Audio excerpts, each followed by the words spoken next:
श्रीमन्महागणाधिपतये नमः। लक्ष्मीनारायणाभ्यां नमः। उमामहेश्वराभ्यां नमः।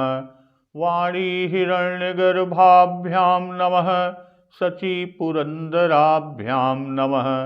मातापितृचरणकमलेभ्यो नमः। इष्टदेवताभ्यो नमः। कुलदेवताभ्यो नमः। ग्रामदेवताभ्यो नमः। स्थानदेवताभ्यो नमः। वास्तुदेवताभ्यो नमः। सर्वेभ्यो देवेभ्यो नमः।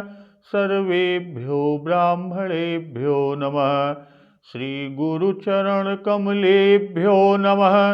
ओम सिद्धिबुद्धिसहिताय श्रीमन्महागणाधिपतये नमः। जब निषादराज ने प्रभु श्री रामचंद्र जी से कहे कि कृपा करिय पुरधारिय पाऊ, थापिय जनु सब लोग सिहाऊ। कहेहु सत्य सबु सखा सुजाना, मोहि दीन पितु आय सुआना। निषादराज ने कहा कि प्रभु अब कृपा करके पुर यानी सिंगबेरपुर में पधारिए और इस दास की प्रतिष्ठा को बढ़ाइए, जिससे सब लोग मेरे भाग्य की बड़ाई करें। तब प्रभु श्री रामचंद्र जी ने कहा कि कहेहु सत्य सबु सखा सुजाना, मोहि दीन पितु आय सुआना। हे सुजान सखा, हे चतुर सखा, तुमने जो कुछ कहा सब सत्य है, किंतु पिताजी महाराज ने मुझको और ही कुछ आज्ञा दी है। और क्या आज्ञा दी है वह प्रभु कह रहे हैं कि बरस 4 बासु बन, मुनि व्रत बेसु आहार। ग्राम बासु नहीं उचित सुनी, गुहहि भयउ दुख भारु। प्रभु श्री रामचंद्र जी कह रहे हैं पिताजी ने जो आज्ञा दिया है, उनके आज्ञा के अनुसार मुझे 14 वर्ष तक मुनियों का व्रत और वेश धारण कर और मुनियों के योग्य आहार करते हुए वन में बसना है। ग्राम बासु नहीं उचित सुनी, तो गांव के भीतर निवास करना उचित नहीं है। अगुहि भयउ दुख भारु। और यह सुनकर निषादराज गुह जी को बड़ा दुख हुआ। राम लखन सिय रूप निहारी, कहीं सप्रेम ग्राम नर नारी। ते पितु मातु कहु सखी कैसे, जिन्ह पठे बन बालक ऐसे। श्री राम जी, श्री लक्ष्मण जी और माता सीता जी के रूप को देखकर गांव के स्त्री पुरुष आपस में प्रेम पूर्वक चर्चा करने लगते हैं। तो कोई सखी कहती है, हे सखी कहो वे माता पिता कैसे हैं जिन्होंने ऐसे सुंदर सुकुमार बालकों को वन में भेज दिया है। इस पर एक कहीं भल भूपति कीन्हा, लोयन लाहू हम ही विधि दीन्हा। उनमें से कुछ एक सखी कहती है कि राजा ने जो किया अच्छा ही किया। एक कहीं भल भूपति कीन्हा, इसी बहाने हमें भी ब्रह्मा ने नेत्रों का लाभ दिया कि लोयन लाहू हम ही विधि दीन्हा। तब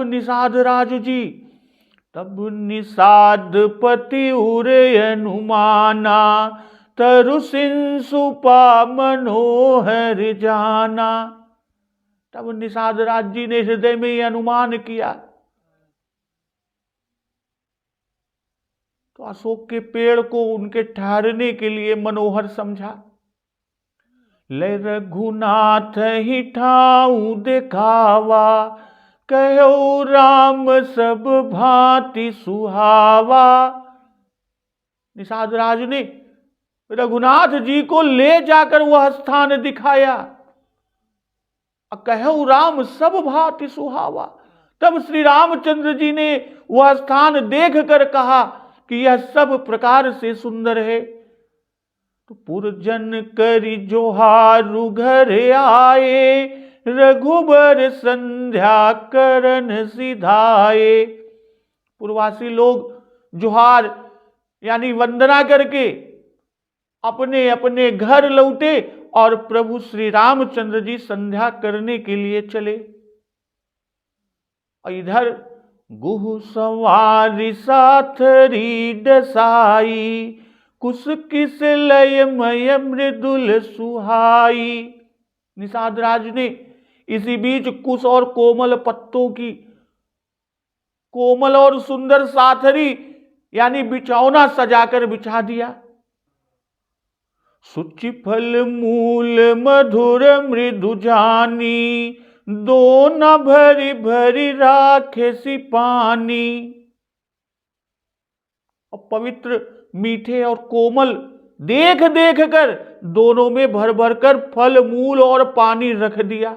या यूं कहें कि अपने हाथ से फल और मूल दोनों में जो पत्तल के दोने बनाए उन दोनों में भर भर कर रख दिए। तसीय सुमंत्र भ्राता सहित, कंद मूल फल खाई, शयन कीन रघुवंश मणि, पाय पलोटत भाई। सीता जी, सुमंत्र जी और भाई लक्ष्मण जी सहित रघुकुल मणि प्रभु श्री रामचंद्र जी कंदमूल और फल खाकर लेट गए। भाई लक्ष्मण प्रभु के पैर दबाने लगे। तो उठे लखन प्रभु सोवत जानी, कही सची वही सोवन मृदुबानी। कछुक दूर सजीबान सरासन, जागन लगे बैठी बीरासन। गुहु बोलाई पाहरू प्रतीति, ठाव ठाव राखे यति प्रीति। आपु लखन पही बैठे जाई, कट्टी भाती सर चाप चढ़ाई। सोवत प्रभु ही निहारी निसादु, भयउ प्रेम बस हृदय बिसादु।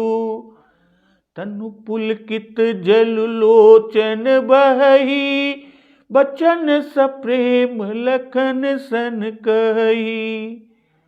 भूपति भवन सुभाय सुहावा, सुरपति सदनु न पट तर पावा।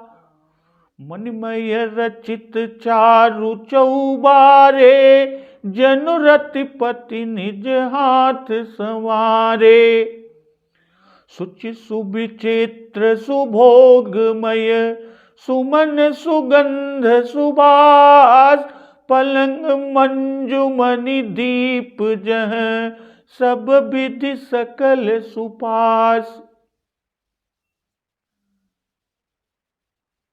जब प्रभु जी सो गए और लक्ष्मण जी प्रभु के पैर दबाने लगे, तो उठे लखन प्रभु सोवत जानी, कही सच्ची वही सोवन मृदुबानी।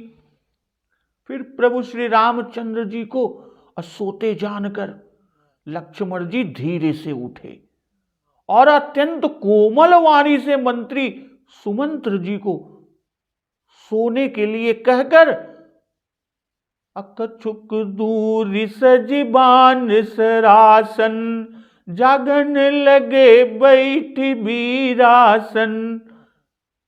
सुमंत्र जी को कोमल और मीठी वाणी से कहकर सोने के लिए वहां से कुछ दूर पर धनुष और बाण से सजकर अब वीरासन से बैठकर जागने लगे, यानी पहरा देने लगे।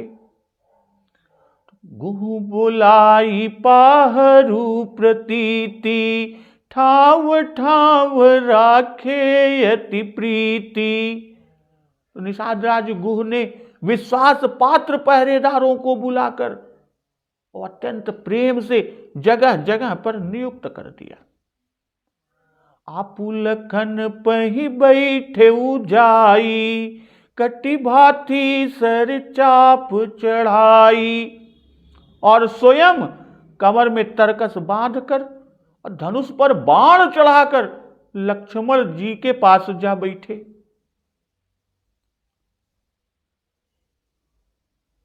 तो उठे लखन प्रभु सोवत जानी। तो इस कथन से बाबा गोस्वामी तुलसीदास जी कई बातें बता रहे हैं। एक तो यह कि श्री सीताराम जी को आज शीघ्र ही निद्रा आ गई। भाई अयोध्या जी एवं श्री जनकपुर में नींद इतनी शीघ्र नहीं आती थी, जैसे कि अज्ञा पुनि पुनि भाइन दीन्ही, निज निज सेज शयन तिन्ह कीन्ही।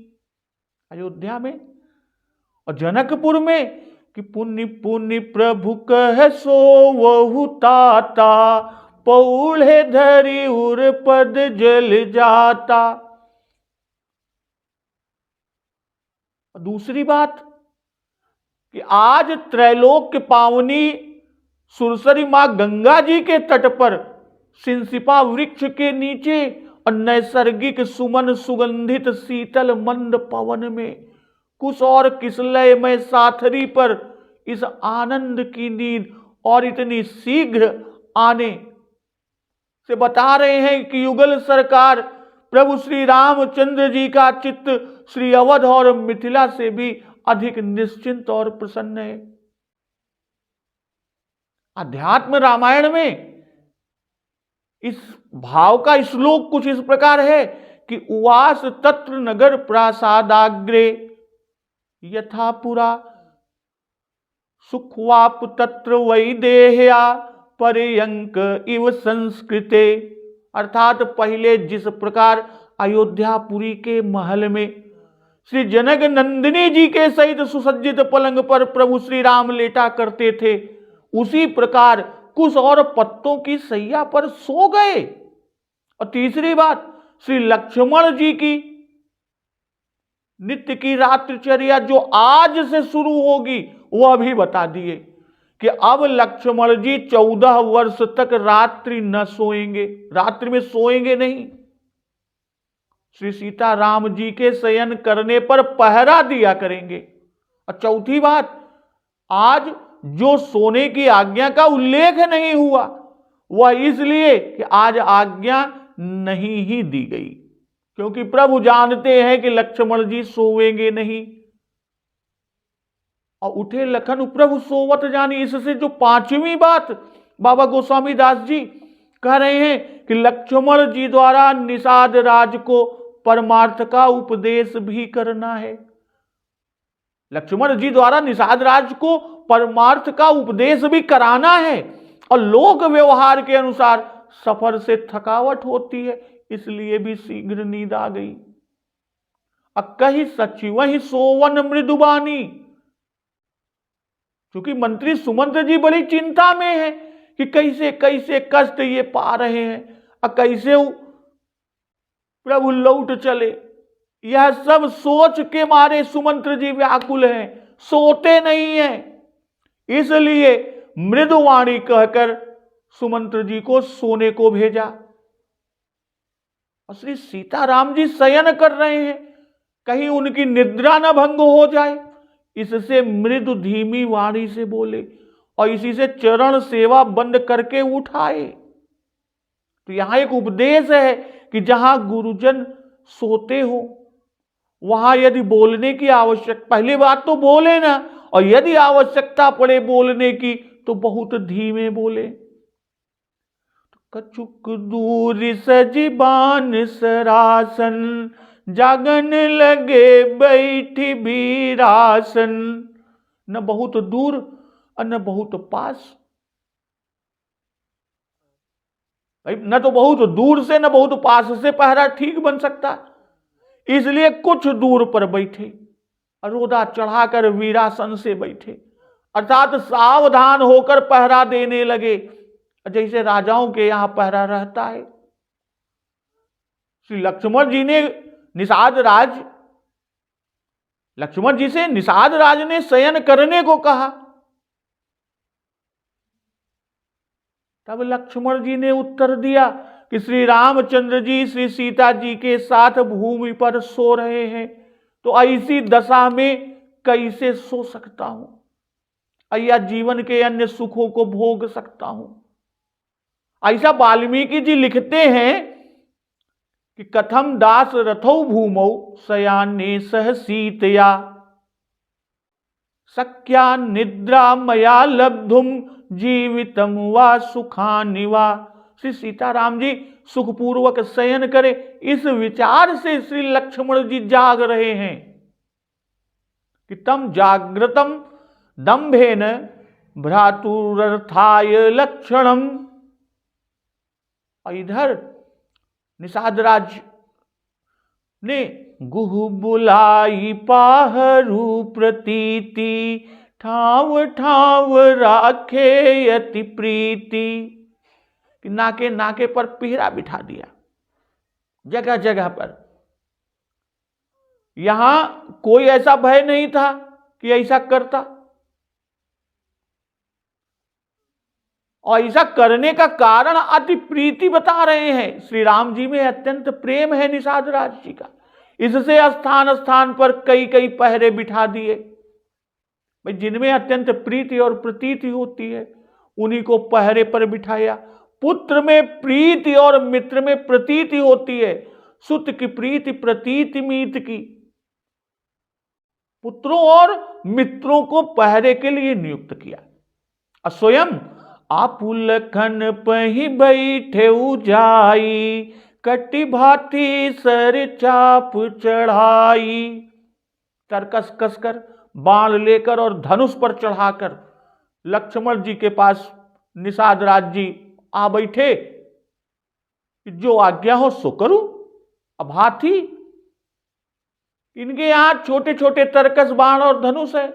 जैसा आगे कहे कि सुमिर राम पद पंकज पनहि, भाती बांधि चढ़ाई निधनुहि, अंगरी पहिर कूल सिर धरहि, फरसा बांस सेल सम करहि।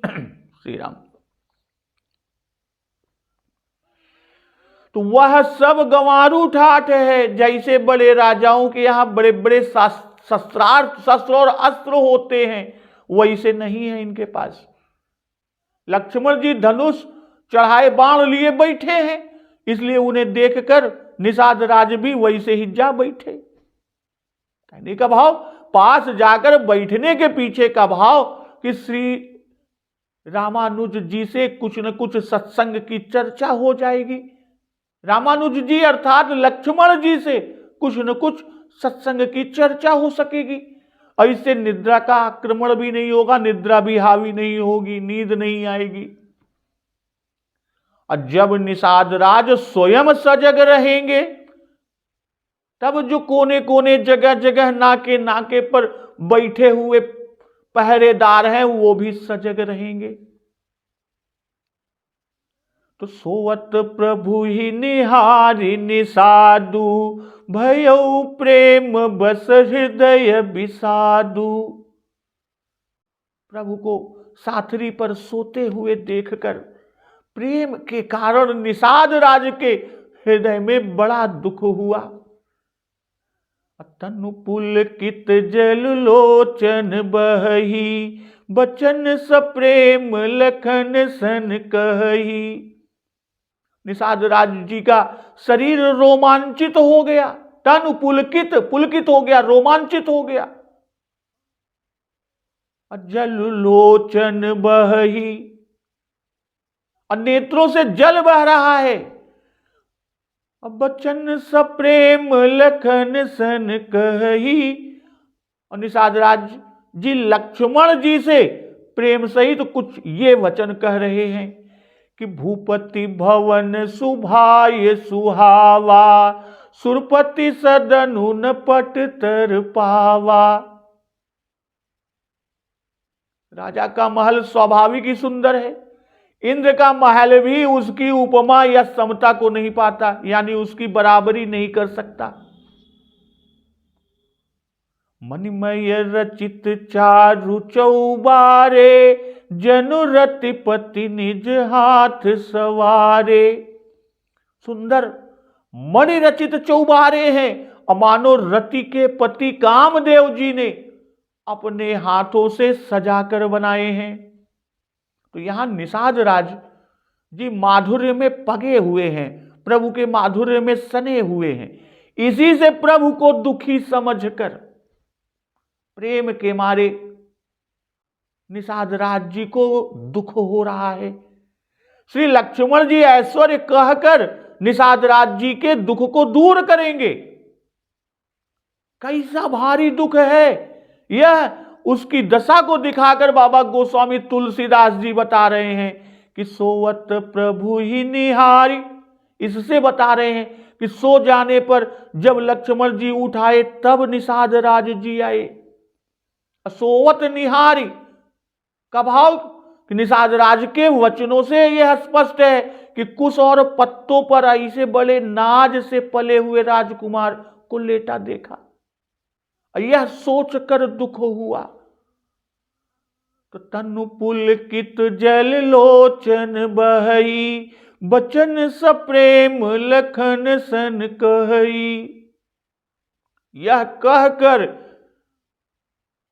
निषाद राज प्रेमवश दुखित हुए।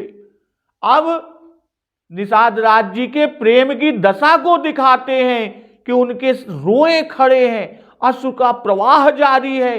अब प्रेम से गदगद वचन कह रहे हैं। दुख का समाधान अपने से नहीं हो रहा है जिससे चित्त को संतोष हो जाए, इसलिए लक्ष्मण जी से अपना दुख कह रहे हैं कि लक्ष्मण जी ही कुछ समाधान करें। भूपति भवन सुभाय सुहावा, सुरपति सदनु न पट तर पावा। भाई महाराज दशरथ जी पृथ्वी भर के स्वामी हैं। अब पृथ्वी भर में इनके सा महल कहीं नहीं है, ऐसा और कोई महल है ही नहीं जिससे इसकी उपमा दी जाए। रहा स्वर्ग, सो उसमें और की क्या उपमा दे, इंद्र के ही भवन से उपमा देना उचित है। क्यों? क्योंकि उससे बढ़कर वहां किसी का महल नहीं। दूसरा भाव कि ये भूपति हैं और इंद्र सुरपति हैं, तो राजा के लिए राजा की ही उपमा देना उपयुक्त है, उसी के योग्य है। पर वह भी समता को नहीं पाता, समता तक पहुंचता ही नहीं। तो मणिमय रचित चारु चौबारे, जनु रतिपति निज हाथ संवारे। भाई रति अत्यंत सुंदर है और रति के पति कामदेव तो फिर सुंदरता की मानो अवधि ही है। और देवताओं में कामदेव से अधिक सुंदर और कोई नहीं। इसका स्वयं अपने हाथों से और वह भी संवार कर बनाया हुआ स्थान भी सुंदरता की ही सीमा होगा। मणिमय से बता रहे हैं कि उसमें अमूल्य और सुंदर रत्न लगे हैं। रचित बनाओ या रचना सुंदर, चारु कि कितनी सुंदर है यह बता रहे हैं।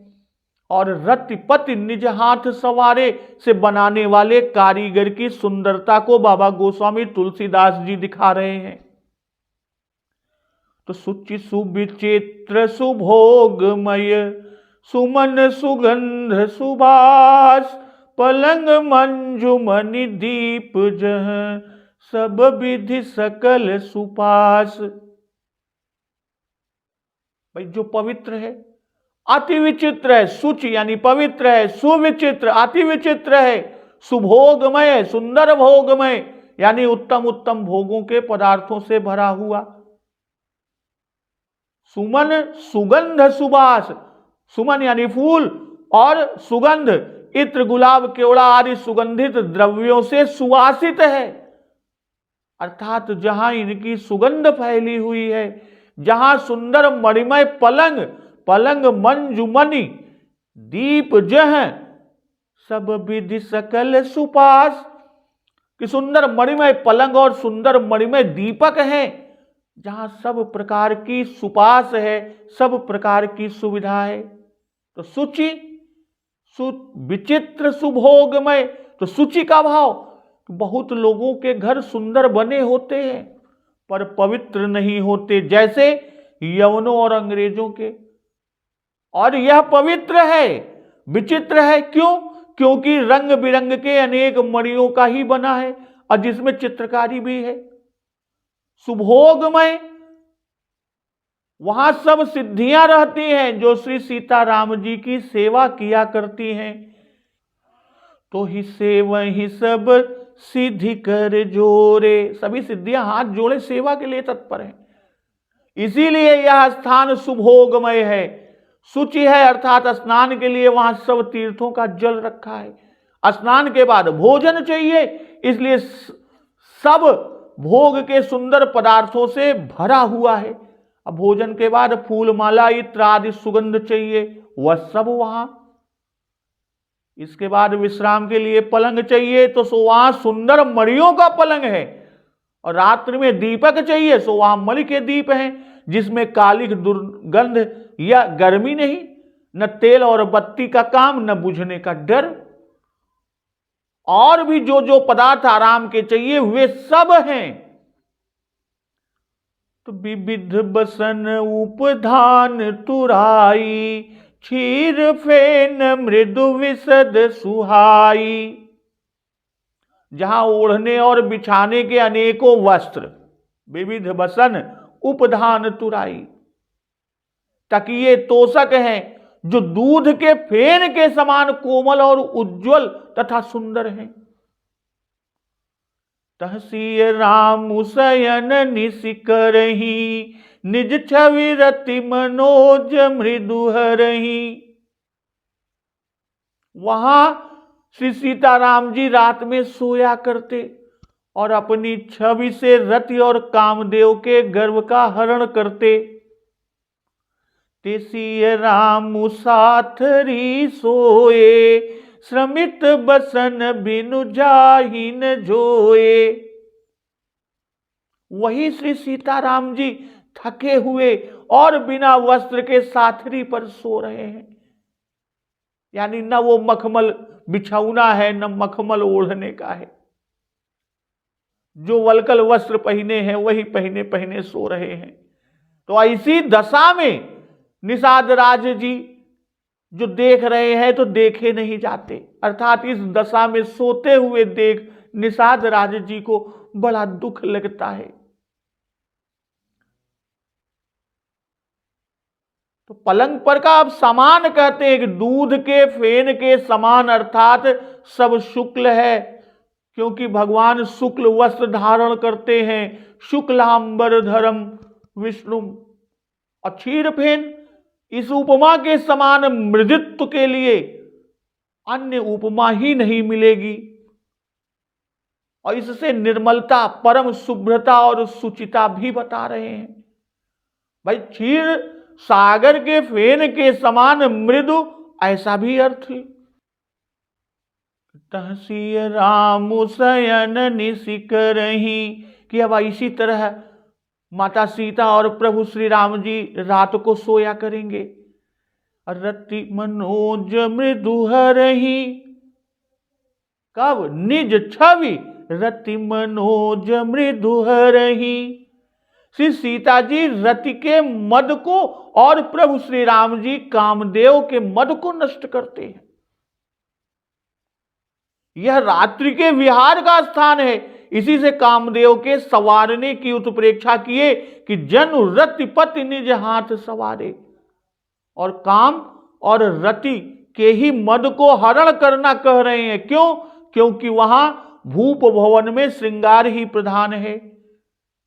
तो तेसिय राम साथरी सोए, श्रमित बसन बिनु जाहि न जोए।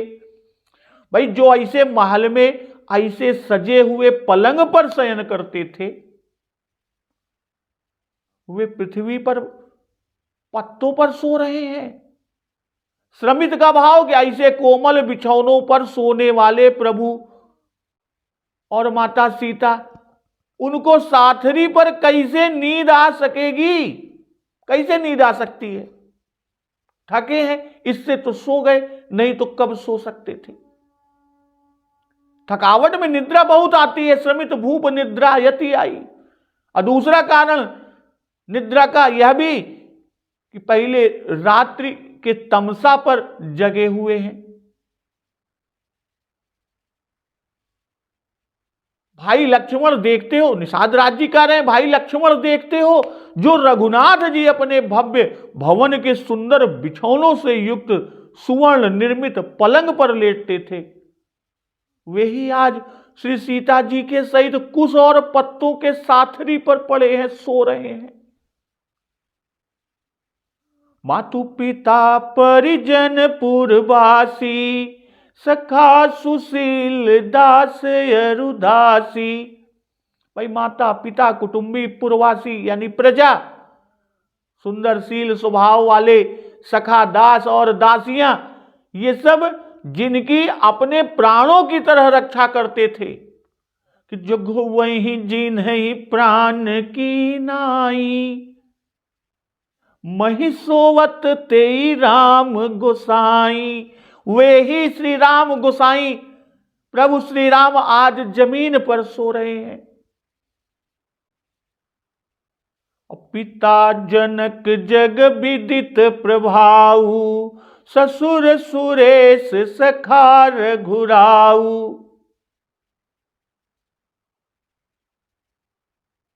जिनके पिता जनक महाराज हैं और जिनका प्रभाव जगत भर में प्रसिद्ध है, ससुर सुरेश सखार घुराऊ, और जिनके ससुर इंद्र के सखा और रघुकुल के राजा हैं। और फिर पति के लिए कह रहे हैं कि रामचंद्रपति सोभय देही, सोवत मही विधि बामन केही। और जिनके पति श्री रामचंद्र जी हैं और वे ही विदेह कुमारी सीता जी आज पृथ्वी पर सो रही हैं, तो विधाता किसे उल्टा नहीं होता। विधि बामन केही, अर्थात जब ऐसे महान प्रभाव वालों को विपरीत विधाता हो जाते हैं, विधि बाम हो जाते हैं, विपरीत हो जाती है, तब तो बस हद है। फिर आम आदमी का क्या कहना, सामान्य मानव का क्या कहना। श्री रघुबीर की कानन जोगु, कर्म प्रधान सत्य कह लोगु। श्री सीता जी और रघुवीर श्री राम जी क्या वन के योग्य हैं? कर्म प्रधान सत्य कह लोगु, अर्थात नहीं है तो क्यों लोगों ने सत्य कहा कि कर्म मुख्य है। सखा सुशील दास अरुदासी, भाई सुशील का भाव कि सखा सठ नहीं और दास दासी उत्तर देने वाले नहीं, कि दुष्टा भार्या सठम मित्रम भृत्यश्च उत्तरदायक। सुशील न होने से सुखदाई नहीं हो सकते, प्राणों की तरह रखते हैं, इसी से जान पड़ता है कि बड़े ही सुखदाई हैं। जुग वही जिन्हि प्राण की नाई, महिषोवत तेई राम गोसाई। राम जी सबको प्राण प्रिय हैं। कौशलपुरवासी नर नारी वृद्ध यरुबाल, प्राण हुते प्रिय लागत सब कहूं राम कृपाल। इसलिए प्राणों की तरह उनकी रक्षा करना कह रहे हैं। भाई सेवा करना नहीं कहते, क्योंकि माता पिता परिजन पुरवासी में बड़े बड़े लोग हैं, ब्राह्मण भी हैं और उनको सेवक कहना अनुचित है। गोसाई कि जो पृथ्वी के साई हैं वे आज पृथ्वी पर सो रहे हैं। तो श्री सीताराम जी को जमीन पर सोते हुए देख निषाद राज को बड़ा दुख हुआ कि सोवत प्रभु ही निहारी निषादु भयउ प्रेम बस हृदय विषादु। इसी से निषाद राज बारंबार उनके भूमि पर सोने का दुख कह रहे हैं। ते सी राम साथरी सोए, अब मही सोवत ते राम गोसाई। रामचंद्रपति सोबय देही, मही सोवत विधि बामन केही। तो यहां निषाद राज जी ने उस शयनागार और सैया का बड़ा विस्तृत रूप बताया लक्ष्मण जी से। तो इससे अनुमान ये होता है कि निषाद राज ने शयनागार देखा होगा, अन्यथा ये इतना विस्तृत वर्णन लक्ष्मण जी से कैसे कर सकते। और यह भी सिद्ध करता है कि ये पहले से ही प्रभु श्री राम के सखा हैं। और यह अनुमान और पुष्ट हो जाता है उत्तरकांड के कि सदा रहे पुर आवत जाता। आगे कि पिता जनक जग विदित प्रभाऊ, ससुर सुरेश सखार घुराऊ। भाई ऐसे प्रभावशाली कि पृथ्वी से कन्या उपजाई, सुखदेव जी को ज्ञान सिखाया।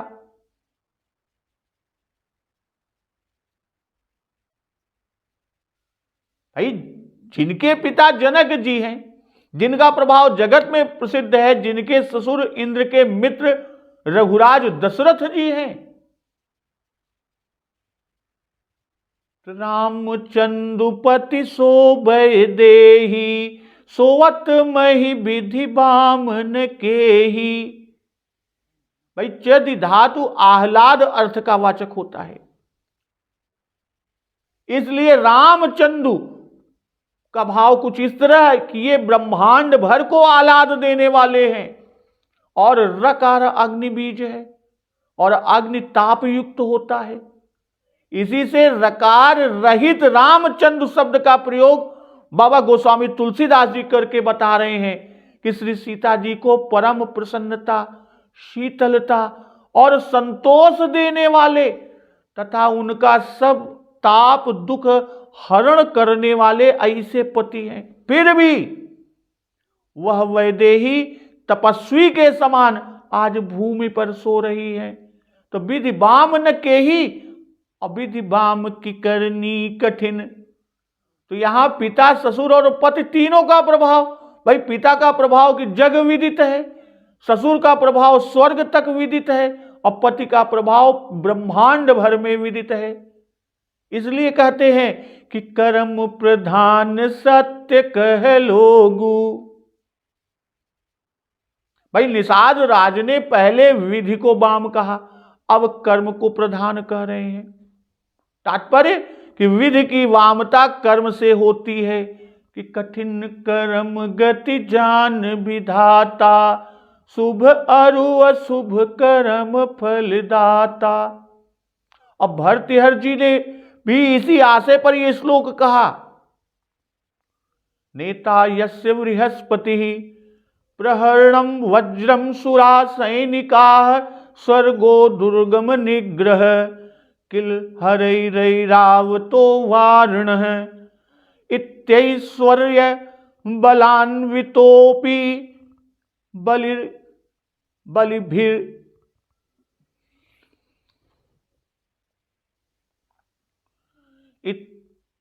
इत्यैश्वर्य बलान्वितोपि बलिभिर्भग्नो वरै संगरे तद्वयक्तम वरमेव दैव शरणम धिग्धग वृथा पौरुखम। कहने का भाव, बृहस्पति जिनके गुरु नेता हैं, वज्र जिसका अस्त्र शस्त्र है, देवता सेना है, स्वर्ग दुर्गम गढ़ है, हरि रक्षक और ऐरावत वाहन। तो ऐसे पराक्रम और ऐश्वर्य वाला इंद्र ही जब शत्रु से हार गया तो बस दैव ही प्रबल है, पौरुष व्यर्थ है। असी रघुबीर की कानन जोगु, यह प्रश्न उठाकर और उसका स्वयं समाधान कर रहा है कि कर्म की प्रबलता से वन हुआ। कर्म की प्रबलता किसी न किसी के द्वारा होती है। सो आगे भी कहेंगे कि कैकेयी नंदिनी मंदमती, कठिन कुटिल पनुकीन, जहि रघुनंदन जानकी, सुख अवसर दुख दीन। अभी आगे कहेंगे। तो यहां निषाद राज जी को मोह हुआ और निषाद राज जी ने नहीं समझा कि प्रभु श्री राम के जन्म कर्म दिव्य है। आप ईश्वर हैं, अपनी इच्छा से शरीर धारण करते हैं और ऐसी लीला धारण करते हैं जिसे सुनने समझने वाले लोगों को परम पद की प्राप्ति होती है। तो इन बातों को निषाद राज जी ने नहीं समझा। तो जिस भांति जीव कर्मवश दुख और सुख के भागी रहते हैं, उसी भांति श्री रघुनाथ जी को भी कर्मवश समझकर निषाद राज को विषाद हुआ। भाई विषाद होने पर ही अर्जुन को गीता का उपदेश हुआ। पहले अध्याय का नाम ही विषाद योग है। तो उसी भांति निषाद राज को साक्षात भगवान रामानुज अर्थात श्री लक्ष्मण जी गीता का उपदेश कहेंगे। कैकेयी नंदिनी मंदमती, कठिन कुटिल पनुकीन, जहि रघुनंदन जानकी, सुख अवसर दुख दीन। भाई कैकेयी देश के राजा की लड़की, मंद बुद्धि नीच बुद्धि कैकेयी ने कठिन कुटिलता व कुटिल प्रतिज्ञा की, जिसने रघुनंदन श्री राम जी और श्री जानकी जी को सुख के समय दुख दिया, ऐसा निम्न काम किया, ऐसा नीच का काम किया।